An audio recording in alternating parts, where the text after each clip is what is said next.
Okay, so with this video, we're going to continue talking about the diagnostic process. And I want you to pay special attention to the definitions of objective and subjective data and how that data or information is gathered from the patient. I'm also going to start off by defining linguistic barrier. Linguistic barrier is a concept that we are all familiar with. It is at the center of why interpreters are necessary and most likely why you have decided to study interpreting and enter the profession. It is something that I'm going to give you a definition for that I think you will already be familiar with. But as we are studying healthcare interpreting, we are learning the names of concepts that exist within professions. So linguistic barrier is not going to be a foreign concept. It is in healthcare described as a patient and a provider who cannot communicate or have difficulty communicating because they do not speak a common language. So enter a trained interpreter, right? Okay. So next, before we delve further into this presentation, I want to ask a question that I want you to keep in mind as you listen to the rest of this video. Can a linguistic barrier also affect the process of gathering objective data? Objective data that is gathered through performing tests like blood tests, imaging tests, etc. Okay, so we said that part of the diagnostic process includes gathering information that is considered subjective data.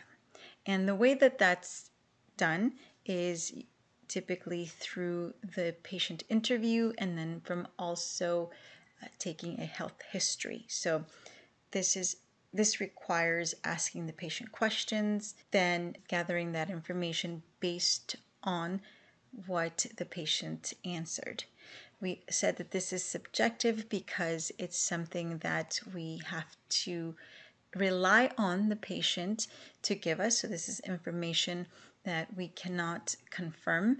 It's information that we have to trust the patient is giving correctly or as correctly as possible. Within the diagnostic process, there are other ways to gather information, and that includes running tests that can measure, getting information from physical examinations that can allow a provider to see things, and with laboratory and diagnostic testing. So the kind of information that a provider could get from this type of data gathering, seeing, feeling, touching, or measuring, are things like heart rate, blood pressure, the appearance of a wound, provider's description of how someone is walking so that you can observe, for example, if someone is limping, or a breast lump, right? That's something that a provider during a physical examination might be able to feel by touch. So all of those things, because the provider can see it, touch it, measure it, would be considered objective information or objective data. Okay, so returning to the question, so diagnostic testing, we said, is one of the ways that providers can collect objective data. So with a diagnostic test like an X-ray or an MRI, is the ability to communicate with the patient less important for gathering information in this way, since you don't really have to rely on the patient answering a question in order to gather that information? You're actually relying, for example, on an X-ray or the results of a CT scan, the results of a blood test, for example. So, since that is the case, is the ability to communicate with a patient less important? The answer is no, it is not less important. Evidence to that exists when we take a look at the guidelines for proper test preparation and performance, which state that patient education, so giving the patient information, instructions, things like that, is the single most important part of ensuring the accuracy and success of test results. And the guideline goes on to explain that a complete understanding by the patient of all of the parts of the testing process. So that means things that the patient needs to know before the test takes place, while the test is taking place, after the tests take place, are essential to make sure that the patient is safe and that the results of an exam are accurate. So to help us put this a little bit more into context, think about a blood test to measure a person's cholesterol level. So a cholesterol test is done by drawing blood from a patient and running a laboratory test. Now, that's the part that the healthcare provider does.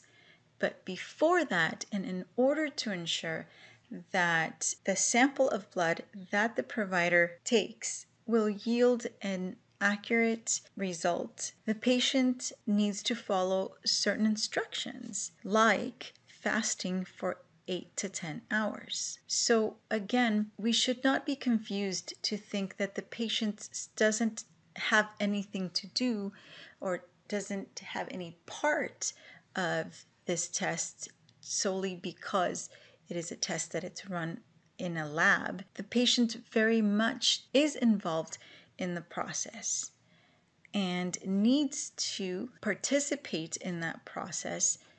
So the patient needs to understand, needs to receive information, and if there is a linguistic barrier that doesn't allow the patient to receive that necessary information before the test takes place, then that sample of blood and that test result is inaccurate and is invalid. So linguistic barriers, you should know what that concept means, and you should also know that a linguistic barrier also affects the process of gathering objective data that can be gathered by performing tests like blood tests, imaging tests, etc.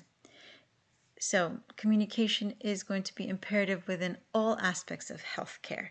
When a linguistic barrier does exist, interpreters make that communication possible by ensuring that communication gets through that linguistic barrier. In future modules, we will discuss a variety of ways instructions, directions, and other types of information are given to patients, as well as best practices for interpreters to facilitate those specific types of different communication.